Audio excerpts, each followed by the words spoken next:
nouvelle initiative de l'Agence juive qui a décidé d'aider les petites et moyennes entreprises dans le Nord qui n'ont pas pu bénéficier de l'aide de l'État. Et en même temps, le ministère des Transports fait un plan pour désenclaver le Golan. Daniel Guggenheim, docteur en économie, est avec nous comme chaque semaine. Nous sommes ravis de l'accueillir pour parler des nouvelles économiques, de la presse économique. Bonjour Daniel. Bonjour. On va commencer avec une nouvelle initiative de l'Agence juive d'aider les petites et moyennes entreprises dans le Nord. Alors de quoi s'agit-il, Daniel ? D'abord, il faut savoir factuellement qu'il y a des centaines de milliers d'habitants qui sont touchés par le problème économique au Nord. Il n'y a pas seulement ceux qui sont à la frontière nord. Nous entendons d'ailleurs tous les jours aux informations que malheureusement, ça s'étend même, point de vue sécuritaire, les endroits qui sont touchés.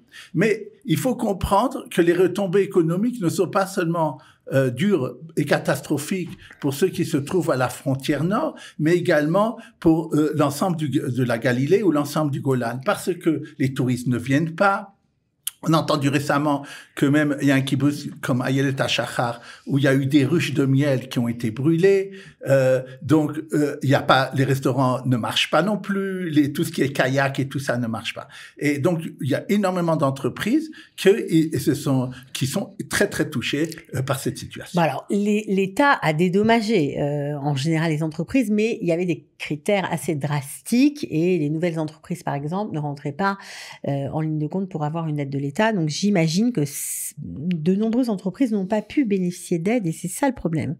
Et de toute façon, même les endroits où l'État a dit, moi, je vais dédommager, comme je l'ai dit, c'est des endroits qui sont à côté de la frontière, parce que ils vont pas aller jusqu'à Haïfa pour pouvoir les dédommager. Donc, c'est de tout ça qu'il s'agit. Donc, de toutes ces entreprises qui sont durement frappées. Alors, ils ont déjà dit qu'ils ont donné à 2500 entreprises jusqu'à 17 millions de shekels. Voilà, De qui on parle? C'est l'Agence juive avec une association qu'on dit en hébreu le mot Hamal, ça veut dire centre logistique, qui s'appelle Achim Achayot, frères et sœurs.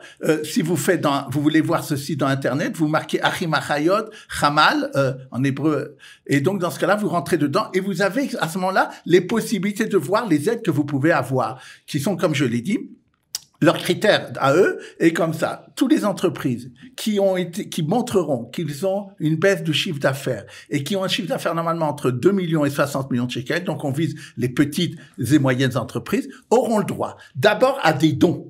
De plusieurs milliers de shekels, et en tout cas des millions de shekels. C'est des aides non remboursables. Qui ne seront même pas remboursées, tout à fait. Et également, ça c'est très intéressant, des mentors. Parce que dans une situation comme ça, comment ne pas arriver à faire faillite? Donc c'est aussi, il faut le savoir, il faut ce qu'on appelle être imaginatif. Il faut avoir des conseillers qui connaissent ça. Et également, ils voient plus loin.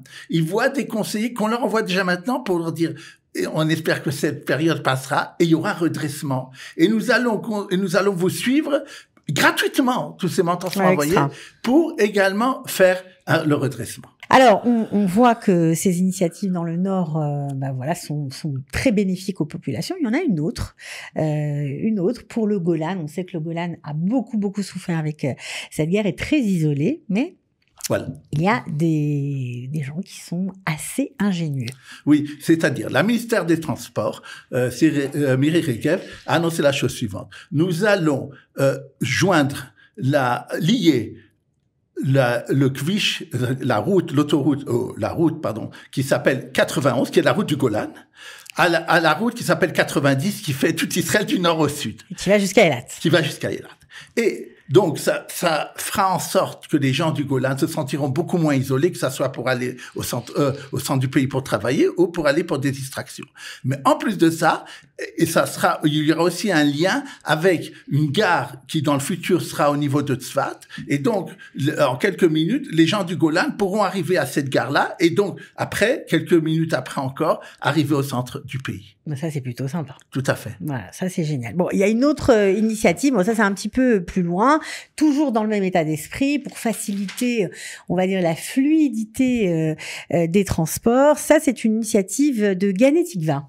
Oui, tout à fait. Le ministère des Transports a été emballé par cette initiative citoyenne de la ville. De quoi il s'agit? Donc la mairie a vu qu'il y avait un problème général d'embouteillage, comme vous l'avez dit un peu avant. C'est un problème en Israël très important, et surtout pour les villes qui sont pas loin du centre. Les gens vont travailler là-bas, et ces gens qui habitaient à Gan Tikva, il y en a 25 000 à peu près, beaucoup allaient travailler au centre, à Petah Tikva, à Ramat-Gan, Tel Aviv. Et par moyenne, ils mettaient 1 heure pour arriver à leur travail, en voiture je parle, et après il fallait encore le temps de se garer. Et donc, si vous multipliez ça par jour par semaine où on travaille, ça fait beaucoup. Beaucoup d'heures dans les transports. Beaucoup d'heures dans les transports. Et ils ont trouvé l'idée suivante. On va faire une navette gratuite pour les gens, qui va passer dans les différents quartiers de Gan Tikva, qui va amener les gens qui veulent aller au travail directement à la gare, à une des gares du tram, qui justement maintenant est dans le centre. Et donc, qui leur permettra de rejoindre Tel Aviv et toutes les autres villes de façon rapide. Tout à fait. Et donc, au lieu de 60 minutes, c'est 45 minutes. Et en plus, l'idée de ne pas avoir à trouver après un endroit où garer sa voiture. Et bien sûr, ça fait beaucoup moins en même temps d'embouteillage sur la route. Et donc, ils ont montré au ministère des Transports que 1100 habitants parmi eux avaient choisi cette solution et avaient abandonné leur voiture. Alors, le ministère des Transports a dit, je suis emballé par votre initiative. Je vais, moi, financer ça, en faisant un bus qui s'appellera bus 75, qui va aller donc dans des différents quartiers aussi de Gan Tikva, jusqu'à la station du tram. Et après, on n'aura pas besoin de payer pour le tram, puisque vous savez que dans 90 minutes, c'est le même tarif. Le même ticket qui fait foi pour tous les transports utilisés pendant ce laps de temps. Voilà. Oui. Tout à fait. Et donc, ça reviendra même que quand vous faisiez des navettes. Et il a annoncé en plus, le ministère des Transports, j'ai l'intention d'étendre cette initiative à tous les autres villes qui le voudraient. Donc, je pense, il est possible que par une petite initiative comme ça locale, peut-être, il va y avoir une sorte de petite révolution agréable pour l'ensemble des gens qui habitent dans la région bien centre. sûr, désengorger les routes, c'est évident. Donc ça, c'est plutôt de bonnes nouvelles. On continue avec le fisc. Alors là, le fisc a été condamné à payer 80 000 shekels, une amende, à une entreprise qui avait eu une saisie sur compte injustifiée. Ils étaient en pleine enquête. Le fisc enquêtait sur eux. Il y avait, on va dire, un conciliabule parce que l'entreprise n'était pas d'accord. Et pendant qu'ils étaient, en enquête, il y a eu cette saisie. Ça, c'est complètement illégal. Ça se passe pas comme ça normalement, Daniel. Alors, vous avez très bien décrit la situation ubuesque d'une entreprise qui, en 2019, reçoit de la part des employés de la TVA en Israël une annonce comme quoi ils doivent à la TVA 16 millions de shekels. L'entreprise dit, vous vous trompez, nous avons nos propres comptables, nous avons fait les comptes, il y a effectivement une certaine somme à payer, mais c'est pas les 16 millions de shekels. Et donc, il commence, comme vous l'avez dit, une sorte de dioun en hébreu, ça veut dire de conciliabule. On discute face au fisc pour dire, voilà, on amène les preuves, etc., etc. C'est il y a une faute dans l'informatique, ça arrive souvent, il y a un bug et des choses comme ça. Voilà, et nous on amène les preuves, comme vous avez dit. Et ça a duré, cette discussion durait déjà de 2019 à fin 2021. Maintenant, qu'est-ce qui s'est passé? De façon unilatérale, apparemment, ou une autre branche de la TVA, je ne sais pas exactement pourquoi ils ont fait ça, ont décidé, bien qu'ils savaient eux-mêmes, d'ailleurs, ils avaient compris peut-être qu'il y aurait une erreur et que ça serait pas le chiffre de 16 millions shekels, ils ont pris donc l'initiative unilatérale de faire une saisie sur les comptes de cette entreprise. Ils ont saisi combien? Ecool. Et donc, c'est 16 millions de shekels. Et elle a dit, mais moi, ça me fait du tort.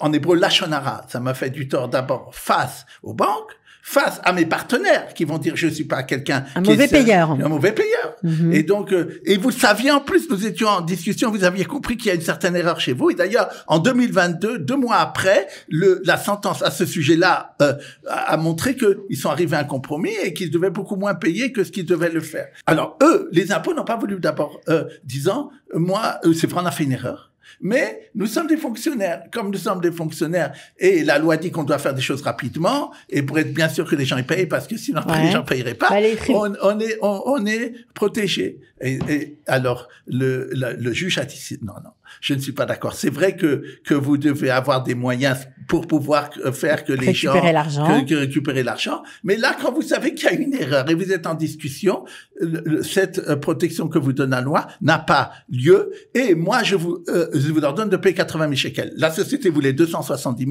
000. Eux, ils voulaient pas du tout payer ou vraiment presque rien. Bon, finalement, ils ont été condamnés à 80 000. À 80 000 shekels. Et il a dit, et c'est ça que je voudrais dire comme message, je veux que ma sentence soit entendue par les impôts pour que la prochaine fois, ils vont faire une saisine, ils vont vérifier s'il n'y a pas une erreur. D'accord. Alors, on va continuer avec une bonne nouvelle. On va terminer avec, comme on le fait chaque semaine, Daniel. D'ailleurs, ça donne plein d'idées à ceux qui boursicotent.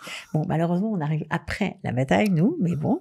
C'est la société Walk qui a été achetée par le géant européen de SAP pour 1,5 milliard de dollars. Donc, pour ceux qui ne connaissent pas WOK, ils font quoi, WOK? WOK, oui, d'ailleurs. Cette société-là fait ce qu'on appelle le blockchain, c'est ce qu'il y a de plus ténu de pointer en pointe dans le système informatique, que ça soit pour les plateformes, pour les sites internet ou pour les applications. Et là, comme clients, Nestlé, LinkedIn et Siemens, donc c'est vraiment des clients très très importants. Il y a dans le monde entier 35 millions d'utilisateurs du produit qu'ils donnent. Donc c'est pas rien. Cette entreprise est bien connue mondialement. Elle travaille d'ailleurs dans plus de 40 États.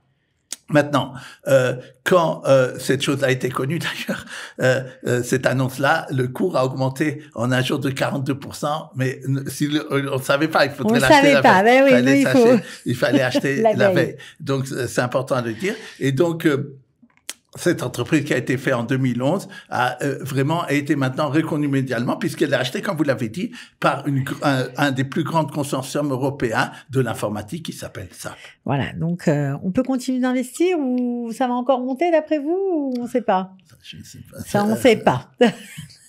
J'essaie de lui soutirer des informations, mais c'est un peu dur. En tout cas, Daniel, merci d'avoir été avec nous. On se retrouve la semaine prochaine. Merci beaucoup.